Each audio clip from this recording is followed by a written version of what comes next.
ತರುವಿನ ನೆರಳು ಕೊಡುವಂತ ಸುಖವು ಕೊಡುವನು ಕೃಪೆಯ ದಿನವು. ಸ್ಥಿರ ಇರುವ ಮನ ಎನಗಿರಲಿ ಶರಣಾಗತಿ ಎಂದು ಬರಲಿ. ಭಗವಂತನ ಪ್ರಿಯ ಮಗನಿವನ ಸಾರಿ ಬದುಕು ಇರಲಿ.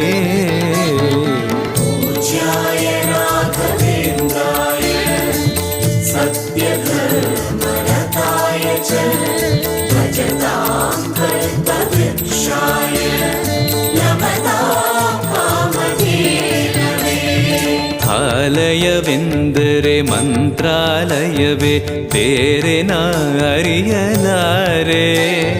ರಾಜನು ಎಂದರೆ ಶ್ರೀ ಗುರುರಾಜನೇ ಮತ್ತು ನಾ ತಿಳಿಯಲಾರೆ. ಆಲಯವೆಂದರೆ